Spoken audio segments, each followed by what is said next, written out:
Ever noticed the person you can't have is the one you can't stop thinking about? You check their profile, you replay their words, you imagine what-if scenarios like a movie director with unlimited budget.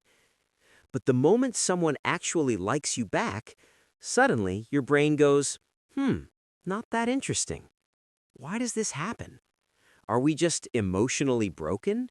Or is there something deeper going on inside our mind? Today we're diving into the psychology behind why we love the people we can't have. And trust me, by the end of this video, you might start seeing your feelings in a completely different way. Let's start with a simple question. Why does unavailable feel so attractive? Think about it. If someone replies late, acts distant, or seems out of reach, your brain suddenly becomes more interested. But if someone texts you instantly, cares for you, and is always there, your brain sometimes goes, too easy. Sounds weird, right? But this is actually connected to something called scarcity mindset. Our brain is wired to value things that are rare or hard to get, just like limited edition sneakers or that one restaurant where there's always a long line. The harder something is to get, the more valuable it feels. So when a person is emotionally or physically unavailable, your brain treats them like a limited edition human. Now here's where it gets interesting. Your brain doesn't just like the person, it gets addicted to the chase. Every small sign of attention from them, a reply, a smile, a like on your story, feels like a reward. And your brain releases a chemical called dopamine. Dopamine is the same thing involved in things like gaming, social media, even gambling. So basically, you're not just liking them, you're getting hooked on the unpredictability. One day they're warm, next day they're cold, and your brain goes, wait, what just happened? I need to figure this out. It turns into a loop. You don't fall in love with the person, you fall in love with the feeling of trying to win them over. Now let's talk about something a little deeper. When someone is unavailable, you don't really know them fully, and that's where your imagination enters the chat. Your brain starts filling in the gaps. You create an ideal version of them. They become perfect, mysterious, exactly what you want. But here's the truth. You're not in love with who they are. You're in love with who your mind thinks they are. Let's take a simple example. You had a few good conversations with someone. They were kind, funny, charming. Then, suddenly, they became distant. Now, instead of moving on, your brain starts replaying those few good moments on loop. You ignore the red flags. You ignore the inconsistency, because your imagination has already created a perfect story. Let's be honest for a second. Sometimes, it's not even love, it's ego. We all like to feel wanted. So when someone doesn't choose us, our brain takes it personally. It becomes a challenge. Why don't they like me?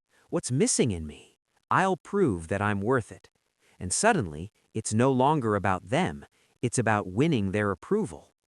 Think of it like this. If 10 people like you, but one person doesn't, who do you think about the most? Exactly, that one person. Because your brain wants to fix the rejection. Let's make this real. Imagine this. There's person A. They text you good morning every day. They remember your favorite food. They actually listen when you talk. Basically, green flag walking on two legs. Then there's person B. Replies after 8 hours, sends one-word texts like or LOL, disappears for 2 days and comes back like nothing happened. And somehow your brain goes, person B is kind of interesting. Why? It's like choosing cold pizza over a fresh one just because the cold one is harder to find. Makes no sense, but your brain loves the drama. Here's something most people don't realize. Loving someone you can't have feels safe. Wait, what?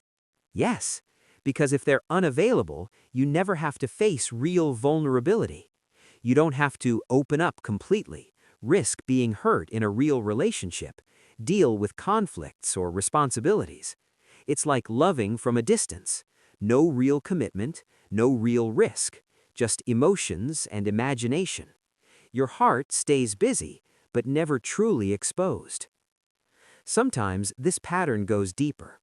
If you've grown up feeling like love had to be earned or attention was inconsistent, your brain starts associating love with struggle. So when someone is calm, consistent, and available, it feels unfamiliar, even boring. But when someone is distant or unpredictable, it feels like home. Not because it's healthy, but because it's familiar. Here's the truth. You're not crazy for feeling this way. Your brain is just doing what it's wired to do. But that doesn't mean you should follow it blindly. Because chasing someone you can't have often leads to overthinking, emotional exhaustion, and feeling not enough. And the worst part is, you might ignore someone who is actually right for you, just because they don't trigger that intense chase. So next time you find yourself thinking about someone you can't have, pause for a second. Ask yourself, do I really like this person, or do I like the idea of them? Am I in love, or am I chasing validation? Because real love is not confusing, is not inconsistent, is not a constant guessing game. Real love feels calm, clear, safe. And yeah, maybe a little less dramatic, but definitely more real. Sometimes, the person you can't have is not the one you truly want. It's just the one your mind refuses to let go.